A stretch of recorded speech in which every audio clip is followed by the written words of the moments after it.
Dracula Has Risen from the Grave is the fourth film in the Hammer Dracula series, and once again sees Christopher Lee portray the Count. He has died twice already, but that's nothing that a dodgy exorcism and a spot of lightning can't cure.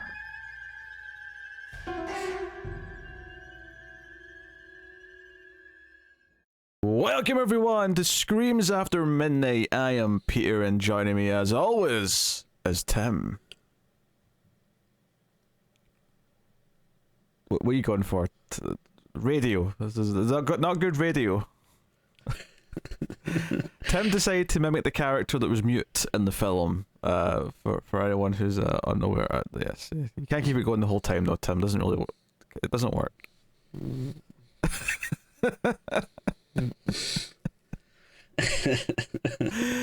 This is a horror movie podcast. We get together, we watch a horror movie, we talk about it. It's that simple. We're finally returning to a franchise that we started a long time ago.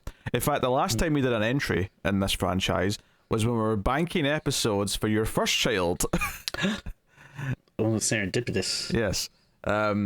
Hopefully we get to this is the fourth entry. Hopefully we get to the fifth one before the third child's on the way. Do you know how many are in this supposed series? I thought you were going to say, do you know how many children I've got planned?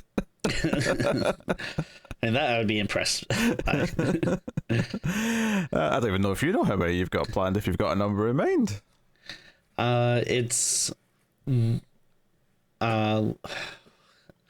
more than I want, but less than I desire. Wait, what? That doesn't make any sense. Want and desire mean the same thing, Tim? What? Oh, God. Anyway, yes. So this is the fourth of the Hammer Dracula movies. It's called Dracula Has Risen from the Grave. And to answer Tim's question that I think he was asking there before I decided to... Interrupted. Well, I hit back with some cutting-edge wit, is what I did. Sure. But you were asking how many of these there were. So according to Wikipedia, this is number 4, and then there's another. There's 9 total. Although the last one seems a bit kind of. Well, I mean, we'll do it, but it seems a little bit slightly disconnected compared to the rest. But the Kung Fu one. Not the Kung Fu one, no. But there's 8, and then sort of the 9th one, which is The Legend of the Seven Golden Vampires. But, we've done Dracula. Oh, that is a Kung Fu one, yeah. Oh, is it? Oh, fair enough. Yeah. So, I didn't get that I'm pretty sure. I didn't get that from the title, but I'll take your word for it, Timmy. So... I'm pretty sure, but... Yeah. We did... Obviously, the original was Dracula, a.k.a. Horror of Dracula, depending where you're getting it. And then Brides of Dracula was the second one. Dracula, Prince of Darkness was the third. And here today, we have Dracula Has Risen from the Grave. We've got... Spoiler alert. I mean, how else do you have the movie, Tim, if he doesn't rise in some fashion? I can't wait, because the way he comes back in this one was starting to make me think of like how in Friday the 13th they had to keep thinking of wacky ways to bring Jason back, and I'm excited to see how wacky it gets as we go into these later entries. But we got so this is a 1968 movie, which is 10 years after the original film. So that just gives you some perspective. There's actually 2 that come out in 1970, which would be 5 and 6, and then it does something wacky and like jumps to present day for the at least the 7th one. I don't know if the 8th one's still present day or if it goes back to being in the past or whatever. But okay. Yeah. So that's the map, the road map ahead. But we are here today with entry number 4. Do we have my boy Chris Lee? Is he in all of these or? He's in most of them. He's not in Golden Vampires, but he's in all the ones before that. The only one that he's not in is Brides of Dracula, which we already did. Oh, right. Yeah. Peter Cushing, who played Van Helsing, he was in the first 3. He's not in this or the next 2, but he comes back for the rest, including Golden Vampires. Nice. So they share 2 movies together again, and then it's back to just Peter Cushing, much like the second film. So it's a really convoluted, like, it's not quite the Fast and the Furious franchise with actors coming and going and like the alignments of things, but there's a little bit of a complex mix of things. You assume it's just based on like who was willing to come back for particular films. They were demanding X amount of pay, so they got cast for certain ones. I don't know. I'm kind of curious how these, were received back in the day. Yeah, because like I know they're, Hammer is like a kind of like a big, beloved horror thing now. But I'm curious if like, do people flock to the theaters to see these? Were they kind of seen as being like a little scandalous or like lurid? Like, because it does get like pretty bloody, like in this movie. It's tame by today's standards, but I was trying to think of like, oh, like back in the day, like seeing all this blood, was this like, ooh, like scandalous, or I don't know. I don't know. I mean, maybe for its time period, certainly. I mean, if you think about this being the 60s, or even though the early Hammer stuff being like the late 50s, and you compare it to what maybe like the US was making, maybe it did feel a little scandalous and sort of risque. I imagine it was relatively niche in the US though, just because they're British movies and they're, I don't know, not quite the mainstream. But what's funny though is that when I scroll down on this Wikipedia page for the franchise, is there's a table with like the Rotten Tomatoes scores in there for each film. It will surprise me, and there's not a ton of reviews because they're older movies, so it's it's not like a new movie comes out and there's literally like 150 reviews. But like Brides of Dracula and Prince of Darkness both reviewed on Rotten Tomatoes quite well, which surprised me because we were relatively down on those, especially Prince of Darkness, which I think we really did not enjoy. Was that the last one? That was the last one we did, yeah. Okay. What's wild is that it's been a couple of years, so I don't remember the movie all that well. But what's funny is that the only thing I remember about it is the same thing I remembered when we went to watch it, because I'd seen it before, and that's like how it ends. Like I couldn't tell you anything else about Prince of Darkness right now if you asked me. Oh yeah, me neither. It's completely gone from my mind. But with all that said, we'll get into Dracula Has Risen from the Grave, and hopefully a little bit better than the last two sequels, because we enjoyed the original a lot. The original's quite good. It's quite spooky. It's got good atmosphere. It's definitely the best directed of the bunch so far. But yeah, so Dracula's Risen from the Grave. We'll start spoiler free, of course, as we always do. But Dracula Risen from the Grave starts with it's basically set about a year after the last movie. Where the local town, the village that's near Dracula's castle, are still kind of scared of the evil that kind of emanates from it, even though they all know Dracula's in theory dead from the previous film. And this like sort of head priesthood comes in, the Monsignor, he comes in and is appalled that everyone's still too scared to go to church because the shadow of the castle like touches the church. So he wants to go up and basically exorcise the evil of Dracula's castle. But in doing so, and dragging the local priest who's a little scaredy cat along with them, they end up resurrecting Dracula, and Dracula wants revenge for, well, basically the exorcism on the castle and the big gold cross that's been placed onto his door. So he comes hunting the Monsignor, and we get introduced to his niece, who's kind of her, the attractive young woman that Dracula is going to be like trying to get to, and her boyfriend, maybe fiance. I don't know if they ever quite agreed on a term, but he's kind of her main character who is, he works at this local sort of bar / bakery. It's kind of a weird, I guess it's like a tavern bed and breakfast that happens to also have a bakery in it, and he's mainly a baker. But he's also a college student. He works there to put himself through college, and that's kind of her setup. It's pretty typical. Dracula's coming for the young woman, the boyfriend, and like the sort of the older figure who's not Van Helsing, but he's kind of the substitute for Van Helsing, the Monsignor. So that's the gist of it. Tim, yeah, how did you feel about Dracula Has Risen from the Grave? I was pretty positive on it. I'd say I liked it. It's it has a lot of the issues that I find with some of these like older movies or Hammer movies, where like the middle can get a little slow and boring sometimes, and like the main character is kind of bland, but What I dug about it was like a lot of the set pieces, a lot of the kind of horror segments of it. Those really worked for me.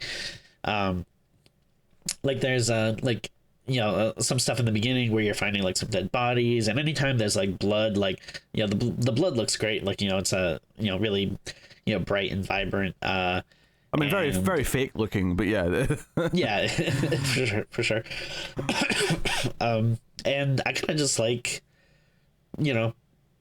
like visiting this world a bit. Like I like seeing the, like the sets and the sound stages and like the, like all the old timey costumes, because it's just like kind of a thing in horror that you don't really see much, as much nowadays, and like even if you do get something that's more like period PC, like I feel like a lot of times it'll still look like too clean or crisp. Like I don't know, I like that this does feel old, which obviously it is, because like whatever 50 something years old or whatever.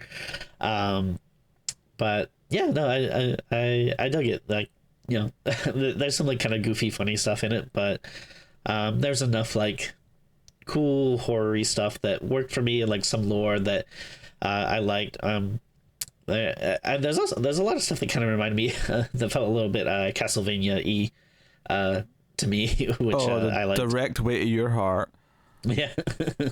Like I really like, and honestly, like I know they want to get into Dracula and everything, but I really like the idea that they set up in the beginning that this town is like so afraid of, even though Dracula is dead, like his castle still just ruminates evil, and like anything its shadows touched is like cursed. And I like that idea of like even in death this evil is plaguing this town. And so that feels very Castlevania to me, and I wish it was something that would have been explored a little bit more, but Yeah.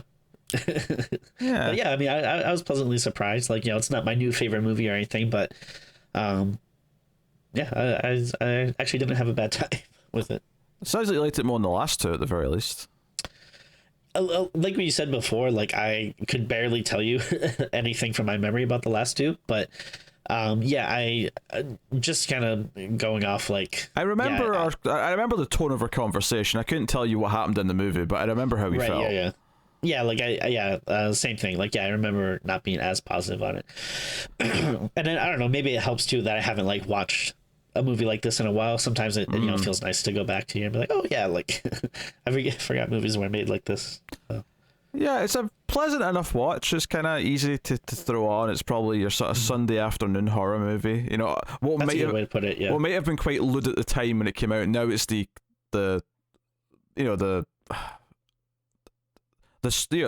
fluffy horror movie you put on in the afternoon that's not going to like shiver any timbers kind of thing.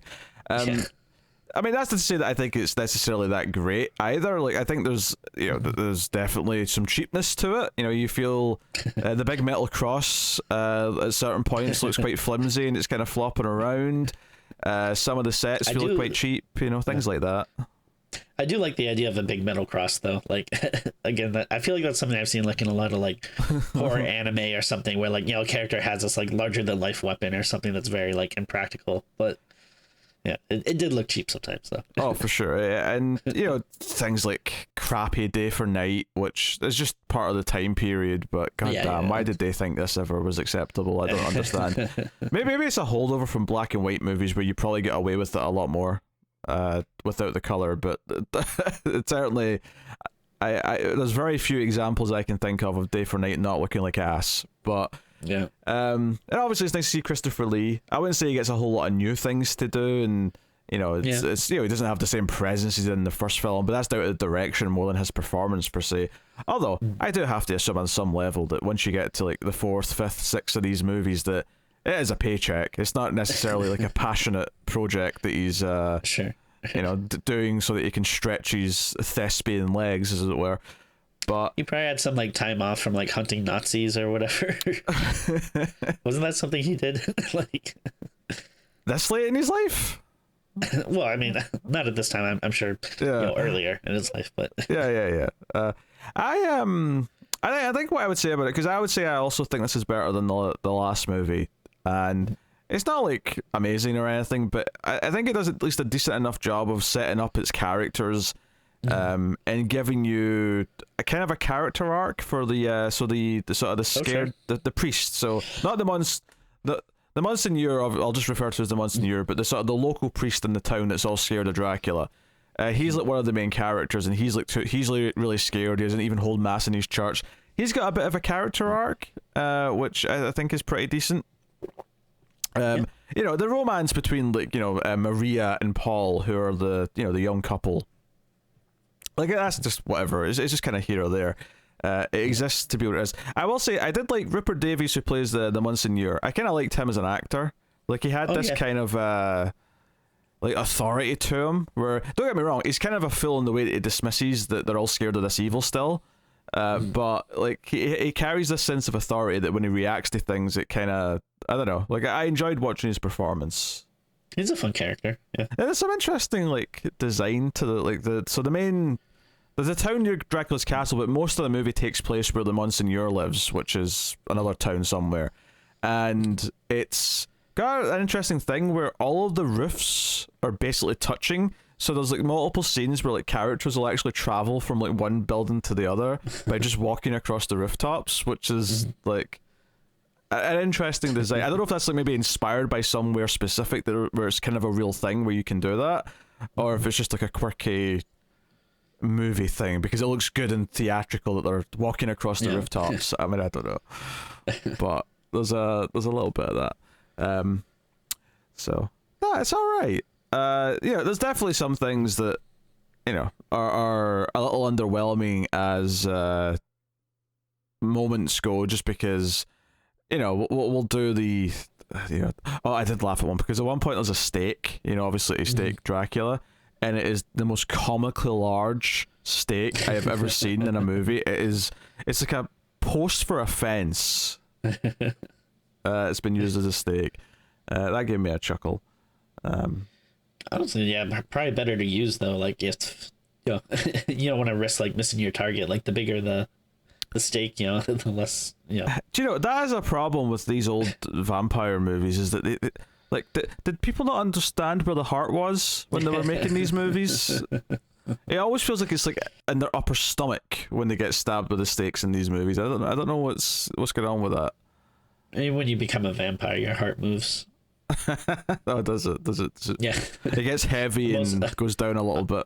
Yeah, the most unnecessary thing ever.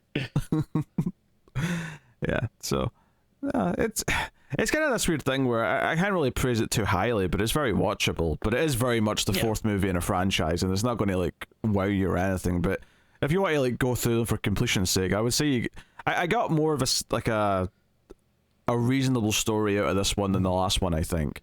Oh, sure. And I don't think it was that hot in braids either, so I guess by default this gets to be the second best of the franchise so far, but still a significant step down from that first one. It's I think it's like fun enough that not a necessary watch, but again, like you said, if you just want to throw something on Sunday afternoon or something that you haven't seen before, and if you need to get up and wash your dog for a few minutes or something, like in the middle, like, you don't have to worry too much about what happens. It's like, that kind of movie.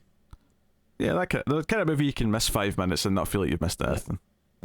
Which is not the biggest bit of praise you can give something, but and I think part of that as well because it follows similar beats to a lot of classic Dracula stories, which he's he bites someone, they're kind of under his control, and he uses them to try and get to who he really wants.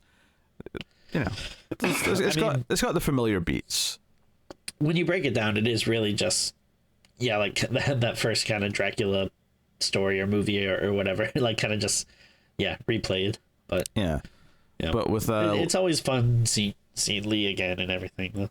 So I guess we'll give the spoiler warning so we can just talk about everything that's in the movie and get into it. The movie actually opens with a scene that takes place maybe during the last movie or like slightly before, but like because when it jumps ahead afterwards a year, it's like a year after the last movie. So I think the idea is that this opening scene just takes place when Dracula was still alive, sometime soon before his death, whenever that fits into the last movie. But it's the town near Dracula's castle, and this young man comes in and like finds like a dead woman who falls out of the bell. He goes to pull the rope and there's like blood dripping out, and then when the priest comes in and goes up to check why this guy's freaking out, the body it's very much like in Halloween when all the bodies are popping up towards the end. There's the one that sort of falls out of the attic door. Yeah, it's very much like that, the way it dangles down. I really love the way this opening is staged. I really quickly got my attention, the way he's pulling out the bell, and there's just it's just soaked in blood. I'm like, okay, where are we going with this? And then just to see this bloody body just drop out of the bell out of nowhere, just I thought this was a really cool, neat idea. It's probably the most violent looking thing in the movie, and maybe the most violent looking thing we've seen in the franchise. I do wonder, because this is 10 years after the original, I wonder if things had gotten a little bit more eased up, censorship wise, over the last decade. Yeah, it was the 60s, man. It's all about free love and whatnot. I mean, there's a lot of references to boobs in this movie. Oh, yeah. The barmaid characters got the cleavage on show. Everyone's mentioning it, referring to it. She's very promiscuous. She's got more boyfriends than anyone can count. I think it's one of the lines of dialogue, and she's trying to steal the main man Paul away from Maria whenever she gets a chance. It's not a bad love triangle. I don't know. I don't know if I'd say that necessarily, but you have had to watch most of the Twilight movies by this point, so maybe your barometer's messed up. The gauge is broken. No, I think the intro's a solid introduction to the movie, in that it sets up the violence of what Dracula does, which is something that I think these movies maybe have lacked in a way, because they are so campy and they're so theatrical, and even in this movie, which is a little bit more visceral looking than the previous films, but a little bit more explicit in what it's doing. It might have the worst makeup for the bite marks of the whole franchise. There's just these lumps with red dots on them that are on their necks. It's just it looks a little bit rough. But that reminds me, did you see the I think on the Wikipedia page, they had a poster for the movie. I don't know if you saw that. Yeah, I saw. It's one of the posters anyway. But it's like the woman with her, she's been bit in the neck, but there's modern plasters or band-aids, as you would call them, over they're wounds. Yeah, they're hot pink, which just it makes it. It just seems so weird and out of place. I don't know. I might not necessarily be that surprised seeing something like that on a modern day movie poster, but it feels especially cheeky for something from this time period. Yeah, she's got the sort of the low cut gown or whatever it is on. Honestly, I think what sticks out to me about that more, cause it's a black and white photo of a woman, and you got the cleavage, and then you've got the plasters are bright pink, so they stick out. Is that what I don't get about it is that it's the plasters and band-aids, they're more modern invention, I assume. Right, yeah. In this time period, you would be putting cotton wool over them and wrapping a bandage around your neck or something stupid like that. That's why it's weird to me. Yeah, it stands out that again, it's not something I feel they would have thought to do back then. I don't know. Yeah, this is the US poster apparently, and on top of the risque kind of pose, and then the weird out of place modern bandages or plasters, is underneath the title Dracula has risen from the grave, in parenthesis it says obviously. When they try to sell this as a weird witty meta, Dracula's came out the grave. I mean, obviously, right? He's Dracula. He always comes back. It's strange that it seems like it's trying to have a little fun with it. which, it's not something I would think that like the movie, like the I guess the tone of that poster kind of doesn't really match the tone of the movie. It seemed like to me. No, I mean the closest would probably be the barmaid character, who's sure, yeah, talks about risky things like, and I do mean a little bit, and by a little bit I just mean that she clearly wants to have sex with men. Like that's really all I mean. Risque for the time period. Yeah. So it is what it is. But anyway, so we thought like the again, I mean, it's hard to say because I wasn't around that time period, but the idea though of like the main character like not really having like like losing his faith or like not really believing in God or whatever, like that seemed like kind of a modern thing to me. Like, well, what are you talking about? You talking about Paul being an atheist? Yeah. Okay. Yeah. Oh yeah, definitely. Well, I don't know. I guess like maybe there were atheists back then, but I just kind of imagine like everyone was very churchy back then. Well, you mean in the time period of the movie, not the 60s. Yes. Yeah. That's for the time it's set in. Yes, that's a bit of a more modern thing that someone's openly an atheist, and we get a priest reaction to hearing that, which this is a time where that's heresy, and you'd be possibly burned at the stake for being a witch if you even suggested such a thing. Maybe my time period's off a little bit, but I mean this is Dracula time, right? There's no rhyme or reason. No, I mean that is a little bit modern, but it's also not like I say, it's not modern for the time it was made. It's just modern for the time it's set in, if that makes sense. Yeah, I mean, there's probably a big, still like a pretty big church population around then, but definitely like people are starting to kind of move past that. Like, probably wouldn't have been like unheard of. No. It's not like that new or novel of a thing. Yeah. But anyway, so after this opening, it cuts ahead a year. The Monsignor is shocked to find that no one's in church on Sunday, and that includes the priest. And the priest is getting drunk at in the pub, and he's like, "What's going on? And why is no one at church?" And he is shocked to learn it's because the shadow of Dracula's castle touches the church at whatever point during the day, and they believe the evil still emanates from it, regardless of the fact that Dracula's dead. And it's very Voldemort-esque in that they won't say his name, right? They never actually say his name out loud, and this again annoys the Monsieur because he's like, but he's dead. What harm can he do you now? So he says, look, I'm going to go up there and do an exorcism. I'm going to dispel the evil from the place. Local priest, you're coming with me, right? And he's not really happy about it. He's very hesitant, but he's like, yes, I will come with you. What a buzzkill. I mean, like, not that, I'm sure that they believe, that it's cursed and Dracula's evil is still there and everything. But at the same time, it's like, great. Like, we were just like partying for like so long, and now like, you want us to all go back to work and stuff. Like, ugh. You say partying. I don't know if I got the. It felt more like drinking out of depression and fear to me in that tavern. Not. I mean, I don't know what kind of parties you go to, but that sounds pretty par for the course for me. Yeah, I mean the local priest doesn't really like make it all the way up though. He kind of like gets scared and tired like halfway because they're climbing this because they mentioned they're going to start going up at like 5 a.m. and.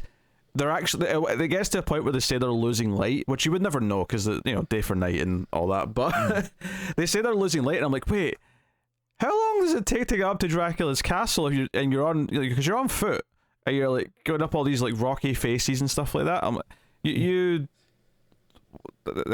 been doing this for at least like 12 hours if it's getting dark already. Like what's going on? But regardless, how far does a shadow reach? I mean, if the shadow can reach the church, you would think it's not too far. I mean, I guess it's up in a mountaintop, so you get an angle. Yeah. That's what you explain it. But so the way Dracula gets resurrected is the Monsignor goes up to the castle. And let's be blunt here. He does not rise from his grave. I wouldn't say. Well, he's not in a grave. Necessarily what he's doing. He's not in a grave. The last movie established he was frozen in water. Yeah. We know he's not in a grave. I mean, I actually do have a dispute about this because I'm pretty sure when he's frozen in water at the end of the last movie, it's like right in front of his castle. It's like in the courtyard of his castle. In this movie, it's like in a lake, like halfway down the mountain, because it's near the other priest. The other priest, the local priest, doesn't go all the way up the mountain. He gets tired and scared halfway, and the Monsignor says to him, "Look, you stay here. I'll come back and we'll go down together. But I'm going to go up to the castle." So the Monsignor goes up to the castle. He gets this big gold cross. He puts it on the door and says he's, voodoo incantations. If you want to call it. And while he's doing this, though, it causes lightning to strike. Well, I don't know if it causes, but I read it as him doing this and like trying to get rid of the evils, but causing a reaction in the clouds where striking lightning down. And it's like a security system for the castle. Yes, exactly. It's like an alarm system for Dracula. He got it installed. And while this is happening, it makes the priest who's waiting fall and hit his head. And he hits his head on a rock. He starts bleeding. It's like pretty goofy. Oh, it's very goofy. But the blood starts going down the ice, and it goes into the water where the ice is now cracked because of the lightning. Everything's all cracked, and then and the blood goes into the ice, and it hits Dracula's mouth, and this is what resuscitates Dracula. The ice is cracked. The ice is cracked, and some blood goes into his mouth. So this brings Dracula back. So he has risen from his it's more of a Captain America block of ice. Yeah, that is a grave. I thought it's been a while since I've seen it, so I don't remember if it's exactly the same. But my first thought was Encino Man. I've not seen that, so I can't tell you. Oh, okay. Sorry, I did not get your reference. Surprised I missed you. I don't know what to tell you, Timmy. But hey, I've got a question for you, because I do not remember, but I have to assume that this franchise has not had the rule where vampires don't have reflections, because the priest here looks down at the water, and I thought Dracula was still in the water because he sort of sees Dracula in the water, and I thought, I think he's meant to still be in the water, but then the camera tilts up, and no, it's his reflection because he's standing there pointing at him. And I'm like, wait a minute, reflection? It's a very good point. So all I can assume is, I'm assuming this is not an inconsistency. It's just that this franchise never did the reflection rule, which is fair enough if that's what they've done. But if I was gonna try to give a no prize answer,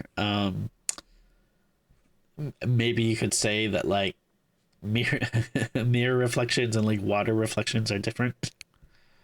That's a bit of a stretch, Tim. Yeah, I'm not saying it's true. I'm just trying to think of what other possible explanations there could be. Yeah, that's the best you've got, I suppose. But yeah, this is undeniably a reflection of Dracula in the water to set up the movie's plot, and he presumably takes some more blood from the priest. But this priest basically becomes his Renfield, right? That's effectively what he becomes. He becomes his servant, and he wants revenge because he goes up to his castle. He sees this big gold cross on the door. He's like, "The sons of bitches! Who did this? Who did this?" And the priest knows who did it because he helped him up. So he wants revenge on the Monsignor. That sets up our key goal for Dracula for the movie.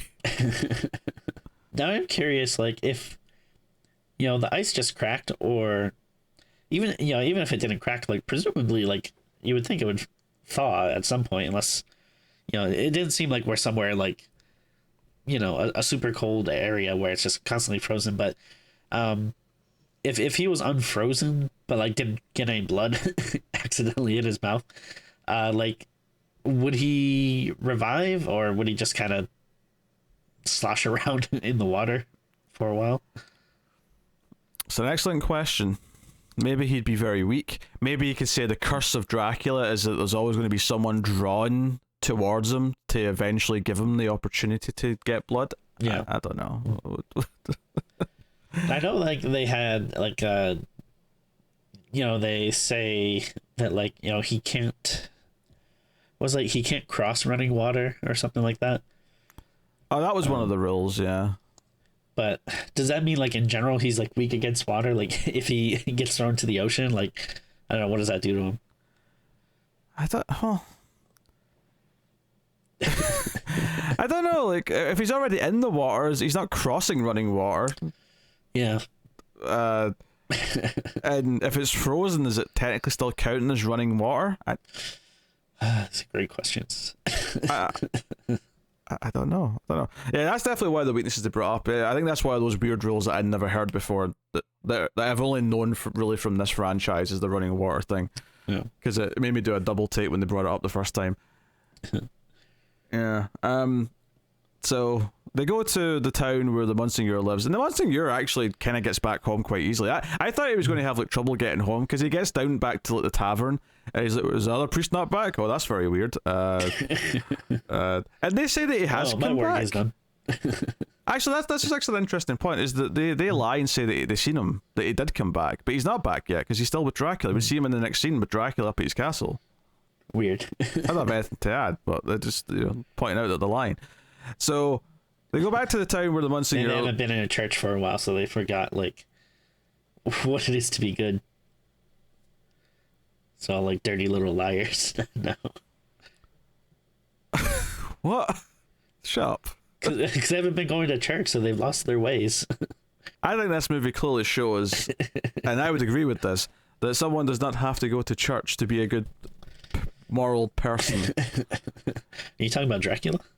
Well, I'm talking about Paul. Paul's clearly the hero of the movie. Okay. So we're back in the town when the Monsignor lives, and this is where his niece lives because he lives in the same house with her. Like, also his sister, because his brother died, I guess. So his sister-in-law and niece live with him, and it's like a recipe for a sitcom. He's happy to be home. There's even a little joke where he says, "You treat me like a wife," and she sort of like laughs it off, and I'm like, oh, his eyes are wandering. He's having a crisis of faith. But we find out that his niece is excited to have him meet her new boyfriend, Paul, who we mentioned works at the bakery. And there's some hijinks, and when we get to meet him for the first time, where because he works downstairs at this tavern place where the bakery is, he comes up and all the students who are drinking force him to play a drinking game when he's on his way out to go and meet Maria. And because they're doing this game where they have like a glass of beer on top of like a broomstick, he ends up getting like completely drenched in beer, and Maria's mad at him for about 3 seconds and then completely forgets about it. Yeah, I kept thinking of Maria kept reminding me of this character in Castlevania Symphony of the Night named Maria. Because her name is Maria? Both have the same name, both blonde.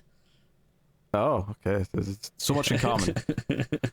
Maria, to come to see her. It doesn't go too well, though, because the Monsignor isn't that impressed with him to begin with because he smells of beer and whatnot.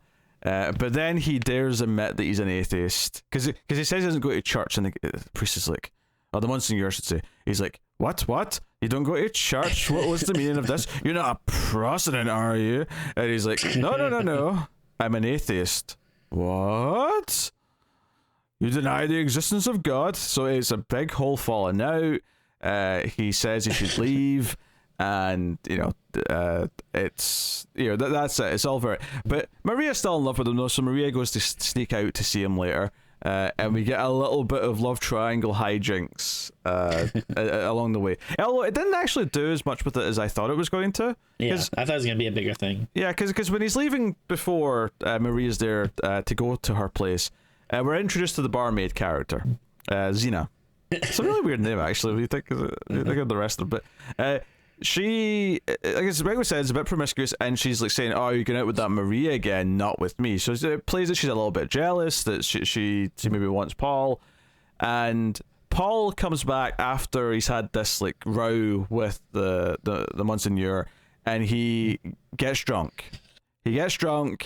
And he can barely walk, and Xena helps him up to his room, and he even does kind of say, "Oh, do you want to come to bed with me?" or something like that. And she does kind of try to kiss him, but he just kind of passes out. But while this is happening, it keeps cutting to Maria, who's like, sneaking across the rooftops on her way. So it's setting up that she's going to walk in and see them together, and we're going to get drama from it. And I was kind of dreading it because I was like, do we really have to do that? She's mad at him because she thinks he was cheating on her, kind of thing. Right. Instead, she comes in after the kiss has already kind of happened and he's just kind of passed out, and she immediately just goes, "Wait, what are you doing to my boyfriend?" And Xena's like, he passed out, I'm just putting him to bed.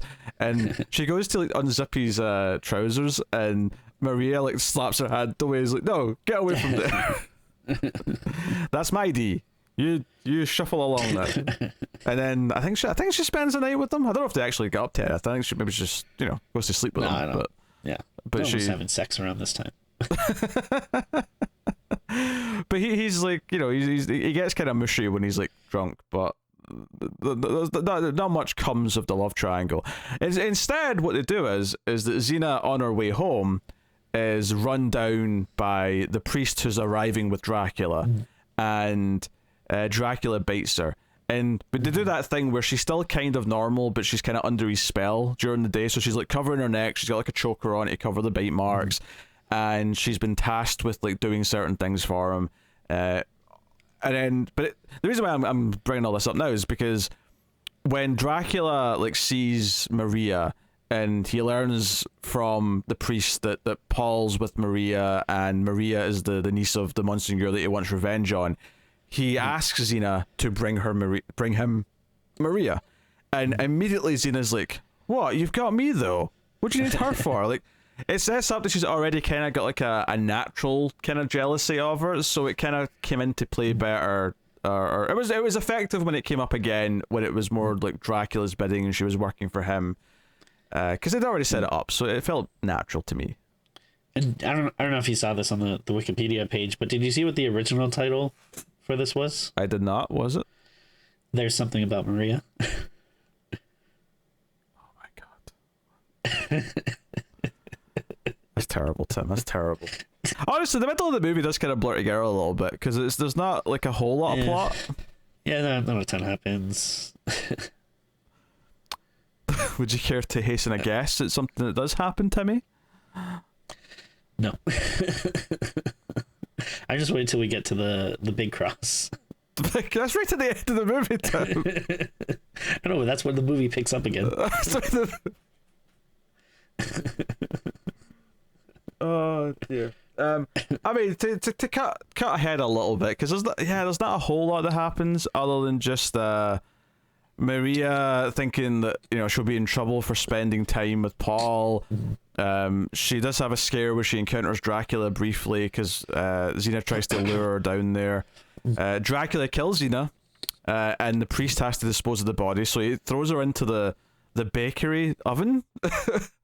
And keep in mind the time period, so it's not like it's like a fire oven, like a stone fire oven. So he disposes of the body in there, and the priest, the Renfield priest character is starting to obviously have some, guilt. He's starting to have some doubt. He's clearly struggling with what he's been tasked to do, which is important ultimately, because later on he does resist, which sort of gives him his arc, because the Monsignor ultimately dies. He, seeing that Maria's been bitten at one point and that she's sick and she's lying in bed, he's reading up on Dracula, and he catches Dracula in the act coming into her bedroom to have another bite. And this is a recurring thing in a lot of these old Dracula movies, is that he'll keep coming back to the same victim. Like, he'll bite them once and they'll be weak for a while, and they'll come back again and bite them some more.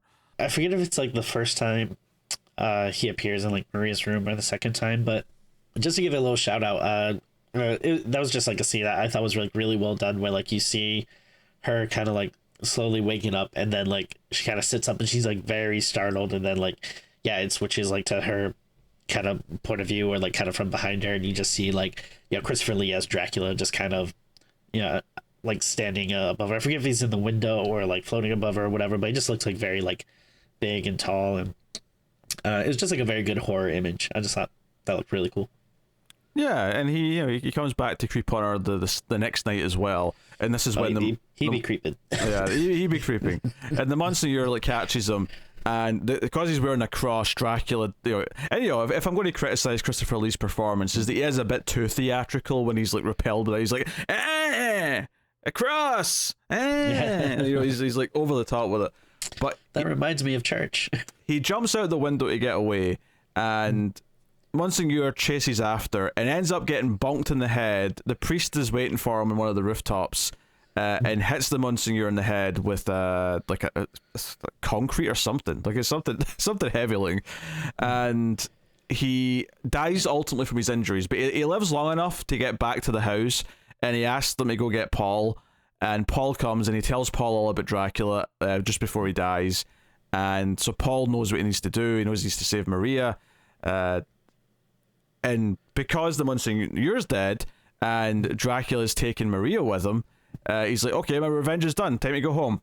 So the back sort of portion of the movie is that Paul actually travels to the village, underneath Dracula's castle, and demands help. He wants help to get up to the castle to try and save Maria, and no one's willing to show him the way, and he ends up having to fight them off. But the one person who is kind of willing to show him is the mute guy, because the guy at the start of the movie who's found the body was so scared by it that he became a mute, and that's something that's set up early on. But he's got a little bit of courage that none of the other townsfolk do. He's willing to actually show him the way up. And the main arc, I would say, of the movie is that the Renfield priest actually is able to snap out of being controlled. He actually is able to get out of it. He refuses to kill Maria, and one of the things that came up before this scene is that there was a scene where Paul found Dracula's coffin, because he's in like a basement or something, like a dungeon somewhere under the town earlier on in the film, just before he leaves basically, and this is where you get the big giant stake that's comically big, but he stabs Dracula in the heart with the stake. And I don't remember this exactly from the previous movies. I assume it was brought up, but it only works if there's a priest to actually say something after it happens. And the priest is there, the Renfield priest is standing there, but he's not willing to say anything. He's too scared to actually sort of betray his master effectively in the scene. So and he wants Paul to say it, but because he's atheist, he can't. Yeah, atheists can't say it. Yeah, he doesn't believe in any of it. So this is the big arc thing for the movie, is that towards the end, when he decides to not do what Dracula's told him to do, and this is when Dracula ends up getting stabbed with a big gold cross, he does say the words. Although I was questioning, this is, I know it's a cross, right, and that does hurt a vampire, but it is made of gold. Yes. This is not wood. Yeah. The prop might be wood. I wouldn't call it a stake. Yeah. The prop might be wood and painted gold. Most likely, yeah. That's possible. If I thought it might be cardboard the way it was wiggling around, to be honest, but which is technically still wood. Yeah. To an extent.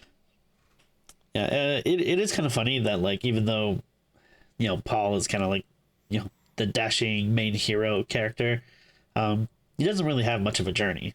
I guess you can say he ends up getting faith by the end, but it's not it doesn't feel like a huge big arc, versus this priest character actually feels like he goes through stuff throughout the movie. The priest stands up against them, and ultimately it's him that kind of saves the day. Yeah, sure, Paul struggles and fights Dracula a little bit, and Dracula, because Dracula, he goes home and he basically he tells the priest to or the Maria to get rid of the cross that's on his door, and they throw it over, and it lands in the ground, kind of like a sword and Braveheart or something, where it sort of lands impaled in the ground, and that's obviously set up for later. It's Chekhov's cross, because Dracula, when he falls over the ledge, his castle ends up landing on it and gets impaled. So he's sort of stumbling around with this floppy, that's supposed to be gold, but is flopping around cross.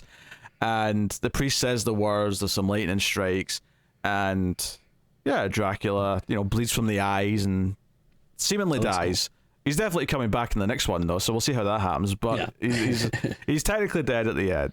And Paul's got Maria back, and this priest is like overcome his fear and was able to. So it's actually quite a good arc for him, because at the start of the film, like, he's so crippled by fear, even though he's never actually met Dracula, and he's like a shadow of what he's supposed to be, because he's not doing. His calling is to be a priest, is to say mass and give people comfort and so on, and he can't do that. He's too scared to do that, and then he literally becomes Dracula's bitch, and then at the end of the movie, he breaks out of that control and stands up against him. So he actually has the arc of the movie. He's got the uplifting story. It's funny. What I'm saying is that it's doing a better job of what seems to be the plot of the upcoming Renfield movie. Oh, sure. Based on that trailer, I'm going to assume this is a better movie. Yeah, in fact, I agree with that. By the time this review's out, you might have seen the audience might have seen the Renfield movie, but it looks bad. So yeah, we did a whole bonus episode talking about the trailer. We did a bit of bonus content. So one thing I will say about the ending is I even though it does feel like like everything is like a little convenient, like, oh yeah, you just happen to throw the cross and it just lands perfectly on the ground or whatever. I still think it's a cool idea, him getting thrown over like the wall there and like getting impaled and stuff. My only complaint about it is it looks really cheesy, like when he's struggling with Paul, and also like I mean, I think like Dracula, come on, like he has to have like some superhuman strength. Like I feel like a normal guy isn't able to just grapple like that easily. Oh yeah, we're constantly told that he's this being of darkness and that he's terrifying and all the rest of it. But then when he actually fights Paul, it looks like a fight on like a like an episode of the old Star Trek where it's just them sort of with their arms around each other, sort of struggling like that kind of thing. There's not a lot going on. So if there's one thing that's definitely improved overall from this time period of movie making, is that fights themselves tend to be a lot better, and definitely can be a lot better. Yeah, because you don't see this anymore. Even in bad fight scenes in movies don't look like this. So, but I mean, there's a charm to it, of course. It's of its time period, it's of its era. I as far as like anything else in the movie goes, though, like it's mostly like the guy that Paul works for has got a couple of jokes here or there. He jokes about both Paul and Xena being bad employees, and he's just kind of like grumbling throughout the movie. The what's her face? Maria's mother's character, the sister-in-law, the Monsignor. She's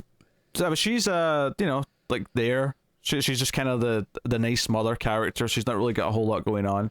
I mean, I just watched this earlier today, and I pretty much completely forgot she existed. Yeah, she doesn't have a lot to do, really.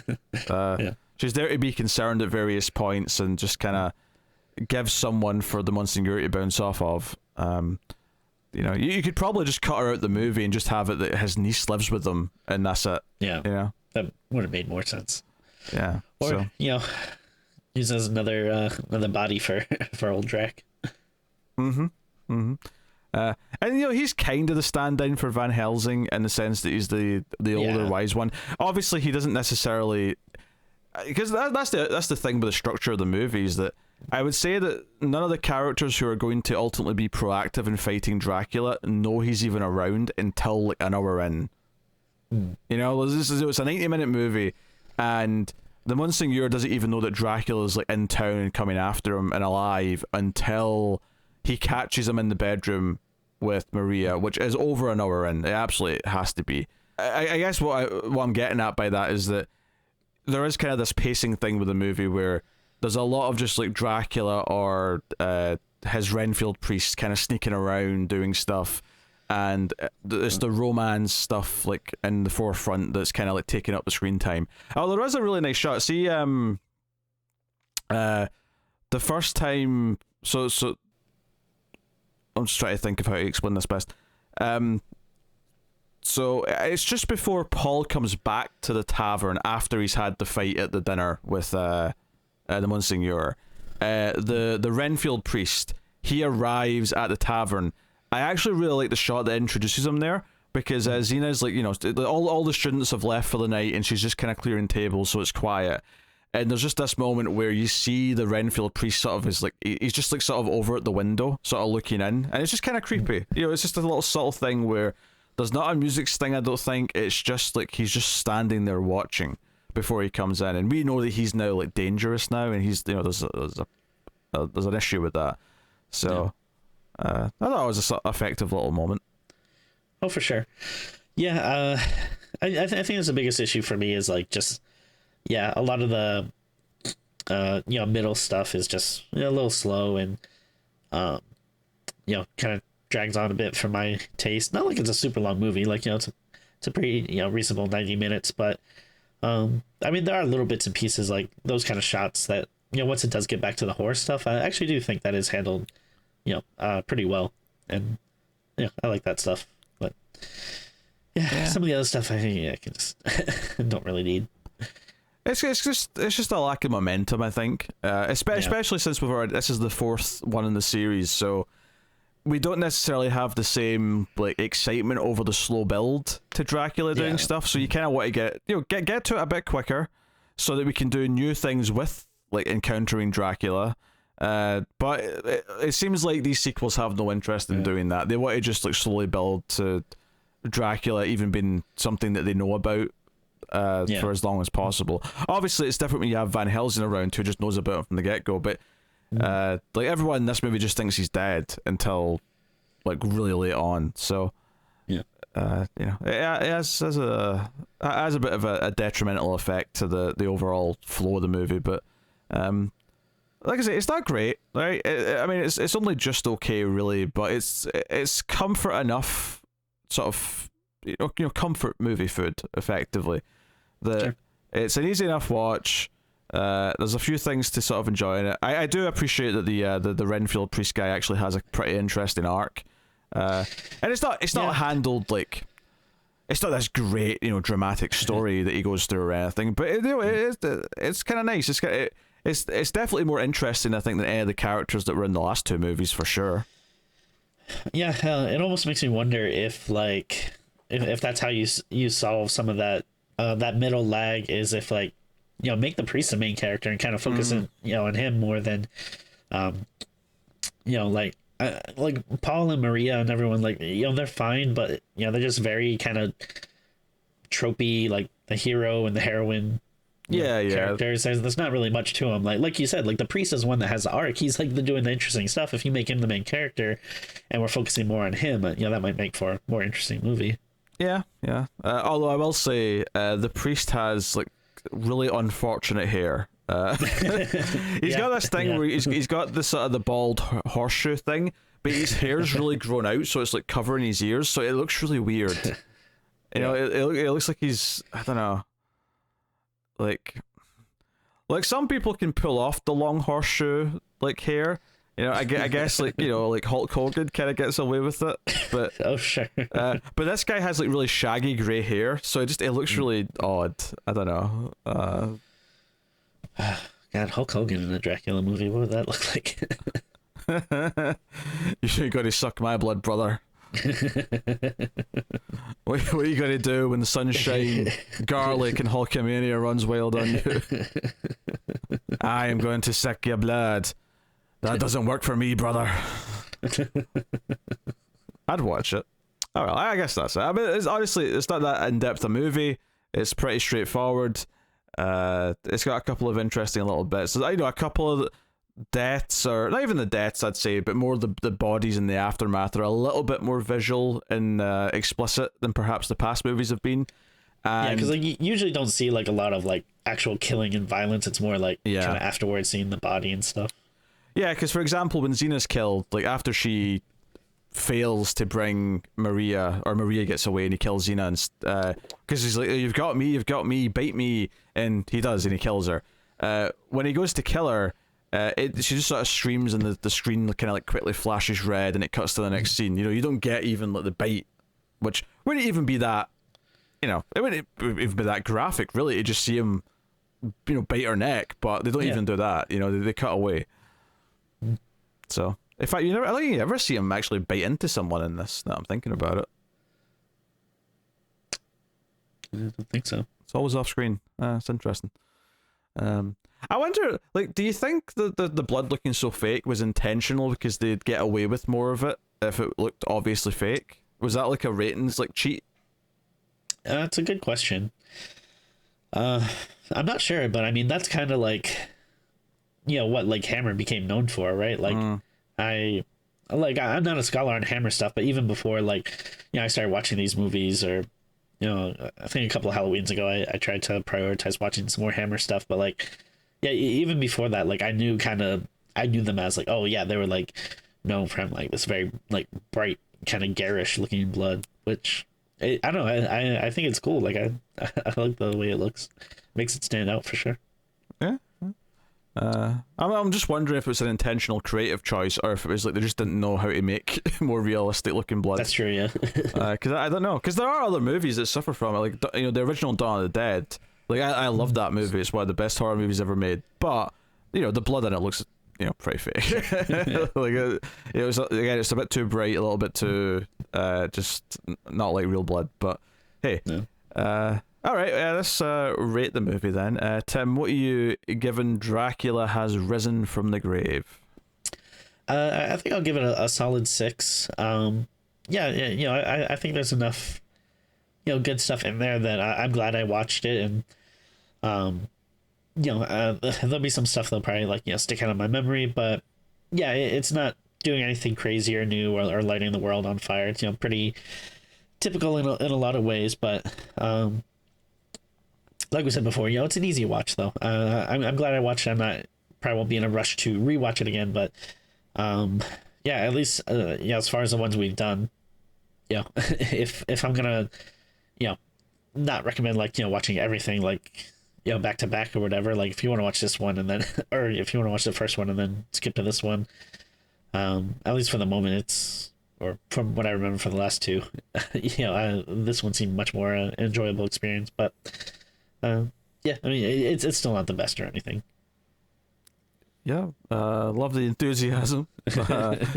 I think I'll just about scrape to a 6 as well. I might have been lower, but I think the priest having kind of an interesting arc is just tips it over the edge into 6 out of 10 territory.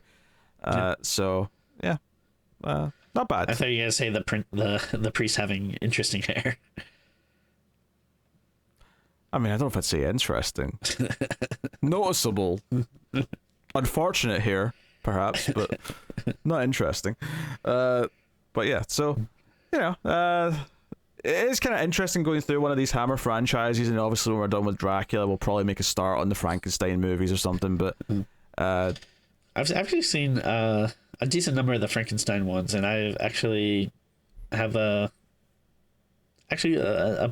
somewhat of a fondness for those. I've only seen the first one. I do remember liking it, but I guess I assumed that the sequels would probably suffer the same way that these Dracula ones have mostly suffered, but...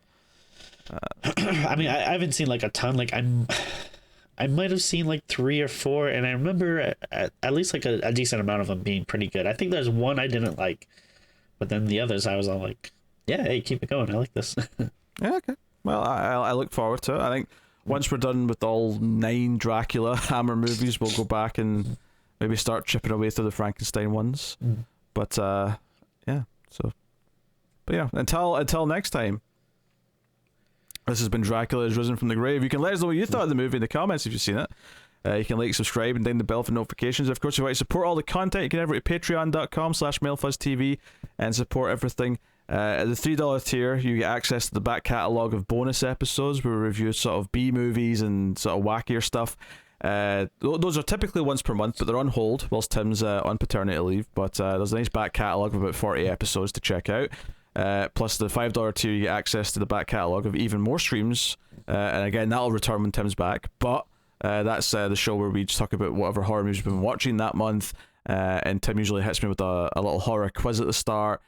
Sometimes we even talk a little bit of news stuff. So go and have a look, see all that stuff. But of course, even with the streams bonuses on hiatus, there is bonuses for the other shows that are on Mail Fuzz movies, such as the Ace and Collector's Cut. So plenty to get a hold of if you want to get some bonuses and support the show. But of course, you can support us for free and all the other ways we mentioned. And of course, super thanks and super whatever else YouTube offers these days. Okay, it's hard to keep track of, but you can do any and all of these things. All of them are appreciated. And you can get us on Twitter at Screams Midnight. So that is the show. That has been Dracula Has Risen from the Grave. Who knows when we'll get to the fifth one. We'll try and... Well, the good thing is that unlike the last year where we still had to work... Because we definitely prioritized getting through the Leprechaun and Hellraiser movies, but now that they're done, you know, whenever we want to do a franchise sequel again, this is more likely to be slotted in than it was before. But we'll see how it goes. But that is the show. So thank you once again for watching or listening. We always appreciate it. Keep watching scary movies, and we will see you next time.